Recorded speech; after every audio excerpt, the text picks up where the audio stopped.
حضور صلی اللہ علیہ وآلہ وسلم اور حضور کے اصحاب نے جو عدل کی داستان رقم کی وہ تاریخ کا ایک روشن باب ہے۔ آج اگر ظلم کرنے والا طاقتور ہے تو عدالت بھی وہاں بے بس نظر آتی ہے، وہاں وکیل کی وکالت بک جاتی ہے، وہاں جج کا قلم بھی بک جاتا ہے۔ لیکن صحابہ کی زندگیاں پڑھیں کہ جس نے زیادتی کی وہ جتنا بھی طاقتور تھا، حضور صلی اللہ علیہ وآلہ وسلم نے صحابہ نے عدل قائم کر دیا۔ اللہ اکبر۔ حضرت عمر کا زمانہ ہے اور حج کے ایام ہیں۔ غسان کا بادشاہ جبلہ بن اہم حج کرنے کے لیے آیا تھا، 500 افراد اس کے ساتھ تھے۔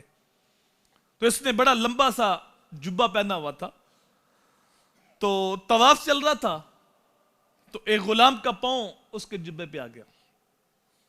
تو بادشاہ کو بڑا غصہ آیا تو اس نے پیچھے پلٹ کے غلام کے منہ پہ تھپڑ مارا۔ اب مقدمہ حضرت عمر کی عدالت میں چلا گیا۔ حضرت عمر نے اس کو بلا لیا کہ تو نے اس کے منہ پہ تھپڑ مارا، اس غلام کے منہ پہ۔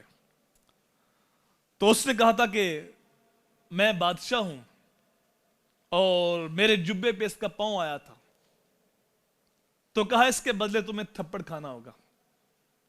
اس نے کہا میں بادشاہ ہوں، کہا یہاں سارے فقیر ہیں، اس در پہ کوئی بادشاہ نہیں، ایک ہی صف میں کھڑے ہیں محمود و ایاس، نہ کوئی بندہ رہا نہ کوئی بندہ نواز۔ کہا یہاں اس کو راضی کر لو، یا اس سے تھپڑ کھانا ہوگا اور سینے حرم میں کھانا ہوگا، سب کے سامنے۔ اس طرح تو سب کے سامنے اس کو مارا ہے اور تجھے بھی اس سے تھپڑ سب کے سامنے کھانا ہوگا۔ اب وہ بادشاہ ساری رات اس غلام کے آگے منتیں کرتا رہا، ترلے کرتا رہا، لیکن اس نے کہا نہیں، اگر میں آج معاف کر دیا نا تو کل کسی اور کو تھپڑ مارے گا۔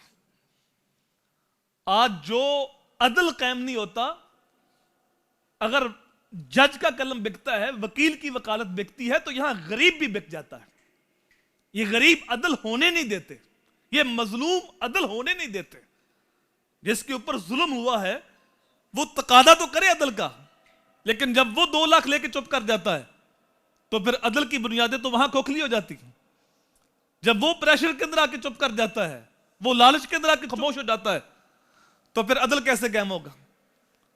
تو اس نے کہا جتنا مرضی زور لگا، جتنی دولت کی لالچ دے لے، لیکن میں تجھے تھپڑ ماروں گا۔